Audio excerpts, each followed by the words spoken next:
சாலையும் உங்கள் உயிரும் இரண்டுக்கும் நடுவுல நிற்பது என்ன தெரியுமா? ஒரே ஒரு உள்ளங்கை அளவுள்ள ரப்பர் துண்டு. அதுதான் உங்கள் கார் டயர். இதை நாம சாதாரணமாக பார்க்குறோம். ஆனா உண்மையிலே உயிரை காப்பாற்ற ஒரே காரணம் இதுதான். நீங்க ஓட்டுற கார் வேகமா, மாடர்னா, தொழில்நுட்பமா இருக்கிறதா என்பதெல்லாம் மேட்டரே இல்லை. டயர் சரியா இல்லைன்னா 60 கிலோமீட்டர் வேகத்துல கூட கார் உங்க கட்டுப்பாட்டை முழுக்க இழந்துடுமே. அதுவே உயிரையும் எடுத்துரும். ஒரு டயர் பங்க்சர் நமக்கு சின்ன விஷயம் போல தோணும். ஆனா அதை புறக்கணிப்பது சேமிக்க வேண்டிய பணத்தை விட்டு அதிர்ஷ்டத்தோட விளையாடுறது மாதிரி. ஏன் டயர் இதளவு முக்கியம்? பல பேரும் நினைப்பாங்க, காரை சர்வீஸ் பண்ணி விட்டோம் போதும்னு. அதான் இல்லை. டயர் பராமரிப்பில் இந்த 7 விஷயங்கள் உங்களுக்கு தெரியாம இருக்கக்கூடாது. உண்மையிலேயே சொல்றேன், இந்த 7 ரூல்ஸ் உங்க உயிரை காப்பாற்றக்கூடியவை. வணக்கம் நண்பர்களே, நீங்கள் பார்த்து கொண்டிருப்பது பிசிஎஸ் டெக். டயர் பராமரிப்பு என்பது ஒரு மெக்கானிக்கல் வேலை இல்லை. இது ஒரு முன்னெச்சரிக்கை. நம்ம குடும்பத்துக்கும் நமக்கு பாதுகாப்பு.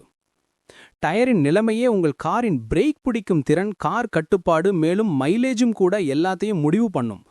ஆய்வுகள் டயர் வெடிக்கிறதுக்கு பெரிய காரணம் தவறான காற்றழுத்தம் தான்னு சொல்லுது. ஆமா, சின்ன கவனக்குறைவு போதும் வாழ்க்கையே மாறிடும். இப்ப வரும் உங்கள் உயிரை காக்கும் 7 உண்மைகள். 1. காற்றழுத்தம். உயிரை காப்பாற்றும் முதல் விதி: குறைந்த காற்று இருந்தா டயர் உள்ள ரப்பர் சூடாய்க்கொண்டே இருக்கும். அது ஒரு நேரத்துல அணுகுண்டு போல வெடிக்க முடியும். இதுதான் பெரும்பாலான விபத்துகளுக்கு முக்கியமான காரணம். காற்று சரியா இருந்தா டயரின் ஆயுளும் கூடும், மைலேஜும் 10% வரை உயரும். எப்பவும் டயர் குளிராக இருக்கும்போது 15 நாளுக்கு ஒரு முறை செக் பண்ணுங்க. 2. மழை நாளில் ட்ரெட் உயிர் காப்பாற்றும். மலை சாலையில ட்ரெட் ஆழம் குறைவா இருந்தா பிரேக் பிடிக்கிற தூரம் இரட்டிப்பாகிடும். அப்ப கார் லிட்ரலி உங்க கட்டுப்பாட்டிலேயே இருக்காது. ட்ரெட் நீரை வெளியே தள்ளும், கிரிப் கொடுக்கும். ₹1 நாணயத்தை ட்ரெட்டுக்குள் வைத்து பாருங்க. எவ்வளவு எழுத்து மறைகிறதோ அது ட்ரெட் ஆழம். 3. டயர் சுழற்சி. முன்புற டயர்கள் எடை மற்றும் ஸ்டீரிங் காரணமாக வேகமாக தேயும். சுழற்சி செய்யலனா ஒரு டயர் மட்டும் சீக்கிரம் கதை முடிஞ்சிரும், மற்ற டயர்களையும் பாதிக்கும். 5000 to 10,000 கிலோமீட்டருக்கு ஒரு முறை அல்லது ஒவ்வொரு சர்வீஸிலும் செய்ய வேண்டியது. 4. கார் ஒரு பக்கம் இழுக்குதான். அது ஸ்டியரிங் பிரச்சனை இல்ல, டயரின் வாழ்க்கை பிரச்சனை. அலைன்மெண்ட் கெட்டா டயர்கள் ஒரே பக்கமா தேயும், காரின் கட்டுப்பாடும் குறையும். கார் புழியில் விழுந்தா அல்லது ஒரு பக்கம் இழுக்கிறது போல இருந்தா அலைன்மெண்ட் உடனே பண்ணிக்கோங்க. 5. 100 கிலோமீட்டர் வேகத்துல ஸ்டியரிங் குலுக்குதான். பல பேர் யோசிப்பாங்க, அது ரோடு பள்ளமேடாக இருப்பதால் இல்ல, அது டயர் பேலன்ஸ் கெட்டதால. பேலன்ஸ் சரியா இல்லாம இருந்தா ஸ்டீரிங்கும் இருக்கையும் அதிரும், சஸ்பென்ஷன் பாதிக்கும்.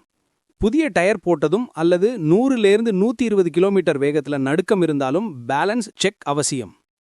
6. ட்ரெட் இருக்கு, டயர் நல்லதா? இல்ல. ட்ரெட் இருந்தாலும் 6 வருடத்துக்கு அப்புறம் டயர் உள்ள ரப்பர் கடினமாவும் காசு போல கடினமாவும் ஆகும். அப்பதான் டயர் வெடிக்க வாய்ப்பு அதிகம். டயரின் பக்கவாட்டில் உள்ள டிஓடி குறியீட்டில் உள்ள கடைசி 4 எண்களை பார்க்கவும். உதாரணமாக 1524 என்றால் 2024ஆம் ஆண்டின் 15வது வாரம். கடைசி 4 எண்கள் அது எப்போ தயாரிக்கப்பட்டது என்பதை குறிக்கும். 7.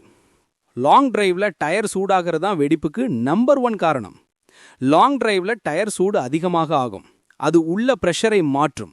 நைட்ரஜன் மெதுவாகவும் சீராகவும் விரிவடையும். நீண்ட தூர பயணத்துல டயர் பிரஷர் சீராக இருக்கும். நெடுந்தூர பயணங்களை அதிகம் செய்பவர்களுக்கு நைட்ரஜன் மிகச்சிறந்த ஆப்ஷன்.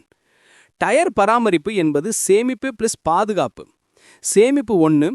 காற்றழுத்தம் சரியா இருந்தா என்ஜின் ஓவர் ஒர்க் செய்யாததால் மைலேஜ் 10% வரை உயரும். இதனால் நமக்கு எரிபொருள் சேமிப்பாகும். சேமிப்பு 2. சரியான சுழற்சி மற்றும் அலைன்மெண்ட் செய்வதால் உங்கள் டயர்கள் 40,000 கிலோமீட்டர் ஓட வேண்டிய இடத்துல 60,000 கிலோமீட்டர் வரை நீண்ட நாட்கள் நீடிக்கும். சேமிப்பு 3. எல்லாவற்றுக்கும் மேலாக நீங்கள் தேவையற்ற விபத்து, பயம், மருத்துவ செலவு, நேர விரயம் ஆகிய எல்லாவற்றிலிருந்தும் உங்களை பாதுகாக்கிறீர்கள். டயரை கவனிச்சாலே விபத்துகளை 70% வரை அவாய்ட் பண்ணலாம். நீங்க இன்று ஒரு கேள்வி கேளுங்க: டயர் காற்றழுத்தம் கடைசியா எப்போ செக் பண்ண? அதை வாரத்துக்கு ஒரு முறை ஒரு பழக்கமா மாத்துங்க. இந்த 7 விஷயங்கள்ல எது உங்களுக்கு புதுசா இருந்தது? கமெண்ட்ல சொல்லுங்க. உங்கள் பயணங்கள் பாதுகாப்பாகவும் சிக்கனமாகவும் இருக்கட்டும். வணக்கம், நன்றி.